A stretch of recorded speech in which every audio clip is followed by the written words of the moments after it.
Hey, so yeah, I know it's been a couple of days. There's a reason behind it. Well, apart from frustrations from Saturday loss. Yesterday, I'm gonna be real with you. I did not watch the game yesterday, and I guess it's bad enough. It's bad that I did, but there's a reason why I didn't.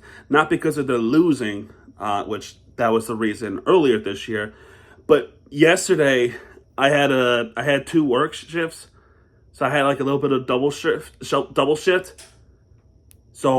I was very exhausted, and plus I had a birthday to do as well. It was not my birthday; it was my friend's birthday. But I didn't get to watch yesterday's game, so I had to watch some highlights, somewhat of the highlights. But I was able to watch this game. And they finally did it for the first time since the Yankee series. They won Game 1 of the series, which is pretty cool. Before we talk about this game, though, let's quickly. I don't want to say browse through, but let's quickly go over the couple of games that I missed. So the two games between the Blue Jays, it was a 7-6 loss in 12 innings. Absolutely frustrating loss for the Marlins. Probably one of the worst losses. I can't say the worst loss, but one of the worst. Here's what happened. We were down 4-0 to start the game. Okay, down 4-0 to start the game. It was a RBI single from Springer, which allowed Lukes to score. Gimenez to third, right? And then Kirk hits a double to right in the sixth inning. Then Straw worked a walk, which was a really bad situation. And then Springer hits a home run to make it 4-0 Blue Jays. And I'm thinking that's pretty much it right there. But to bottom the seventh inning, the Marlins were starting to score some runs, and they were close to tying up in the seventh inning to make it 7-3 Blue Jays. They should have had it right there, the 4-4 tie in the seventh inning, but eventually, how good is Javier Sanoja? Sanoja basically carried the game despite the loss. He hits a single to left for Derek Hill to score to tie it up, and chances after chances after chances. So we go to extras. France hits a sacrifice fly to right, which will allow Bo Bichette to score at the 10th. Marcy hits a double to center to start off. Otto Lopez able to score. Many chances in the 10th inning, and I believe it was that inning, the 10th inning alone, where I was so angry. Because in the 10th inning, was it the 10th inning? Let me see real quick. It was grounded out. I forgot which inning it was, but no, it was the 11th inning. There were some chances in the 10th inning, and we just could not score. Meanwhile, the Blue Jays, here's the pattern. Blue Jays score, Marlins tie it up, had a chance to win it, didn't do it. The 11th thing was where I was really pissed off. Okay, Troy Johnson hits a single to left. Sanoja would tie it up immediately. It's now 6-6. Dane Myers fouled up to the catcher, and it was a bunt pop-up. Why the hell would you bunt? Why would you bunt right there? And then a double play happened. Bo Bichette singles, and then Otto Lopez with a horrible base running to lose this game. And at that point, I'm like, I just didn't want to recap this game. So no. Yesterday's game, the 24th, I didn't get to watch this game, unfortunately. So I got to go by the highlights. Eric Wagman hits a home run to center, which is a blast off the center. In the 5th inning, when there was Edwards, Sanoja, and Wagman, base clearing RBI triple to center field is Jacob Marcy. He is doing it all. Jacob Marcy with a triple to center field to make it 4-0 Marlins to take the lead, which is awesome. However, in the 7th inning, Bo Bichette and France on the base. Varsho homers to center to make it 4-3 Marlins. But fortunately, when Marcy's on base, Augustin Ramirez was able to hit that single to center to make it 5-3 to salvage the victory over the Blue Jays. Once again, avoiding a sweep, and I guess it's pretty cool. So what happens this game? I'm expecting another one of those situations where it's going to be another series opener loss, especially against the Atlanta Braves. Not this time. Thankfully, not this time. So in this game, not too many base hits. It's pretty much a pitcher's duel between Edward Cabrera versus, listen to this one, Spencer Strider. I think it's one of their ace, but Strider finally coming back. I think he's been back, but Strider is mainly their ace, I believe. But tonight, he did not have it. I will say this, though. In all fairness with Strider, the offense kind of failed him. But who cares? We don't like the Braves, right? Who the heck cares? The Marlins had chances, but so did the Braves. But in the 5th inning, Otto Lopez worked the walk. Wackerman struck out swinging. But Troy Johnson hits a double to center to make it 1-0 Fish. And then Waymer worked into a double play.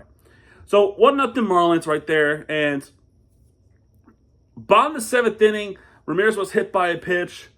Lopez worked the walk, so 2-man on and nothing there on the 7th inning. Scary situation in the top of the 8th inning. Tyler Zuber is pitching. Why, though? Why Zuber? Especially when Cabrera dealed in this game. He dealed through the 7th inning. If there was a pitcher in this situation, you have to give it to Ronnie Henriquez. Or, what just happened? No! Hold on a second. My iPad is acting up. Or Tyler Phillips. That's just my opinion. Which, by the way, Tyler Phillips got a save against the Blue Jays. But you put in Tyler Zuber, which, okay, it's two outs to start off with Alvarez flying out and Vidal Brujan, who was pinch hitting for Allen, struck out looking. Unfortunately for Zuber, though, Profar doubled to right. McCullough switched pitches to Josh Simpson. I don't understand this move. Olsen gets hit by a pitch, and I'm thinking the worst. But Acuna Jr., thankfully, grounded to fielder's choice. I would have been so upset if this would be the worst case scenario. Thankfully, it didn't happen. In the bottom of the 8th inning, God, I'm loving this player. Maximo Acosta launches one to center, 404 feet to make it 2-0 Miami, which is a game-winning score and a big one to still have this lead, because in the top of the 9th inning when Calvin Fauché was one strike away of ending the game, Drake Baldwin, again, getting a home run against the Marlins, and he hits one to center field to make it 2-1 Miami. That's why I said the Acosta home run was a game-winning score. But thankfully, the Marlins was able to keep that.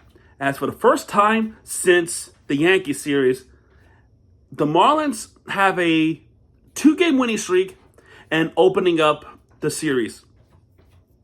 Thankfully. Thankfully that's the case. So hopefully we win the series tomorrow and put that whole thing behind us. By the way, I noticed something with this ESPN app. It's pretty cool. So check this out. I'm looking at this game, right? With the Marlins and Braves. Look at this. Look at the top. Now you get to see everything else. Now you get to click and switch. Pretty cool. That's pretty cool, right? I think it's pretty cool.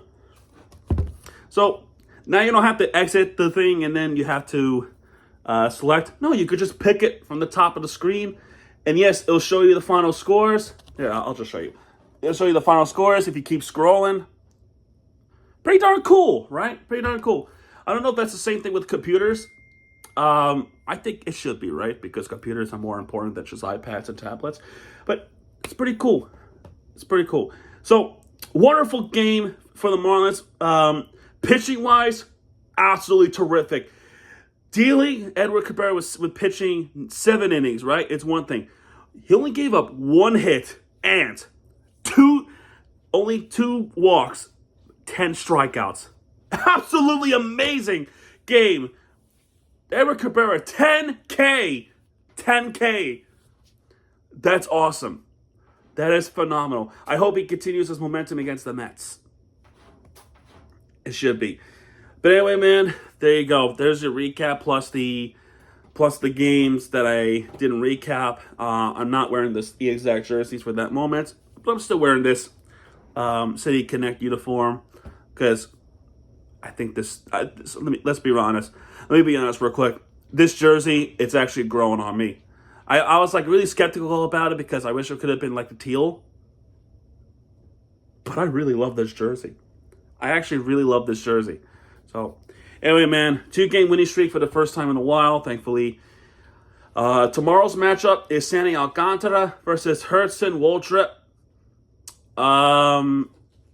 Waldrop, starting off the season, dealing 4-0, 0.73 ERA. Holy shit.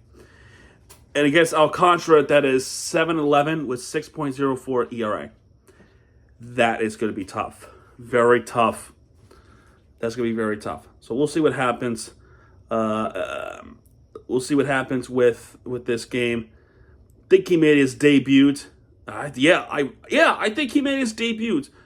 Let me see his bio real quick. 2024. So this is second season actually. His stats, 2024 stats. He only played 2 games in 2024.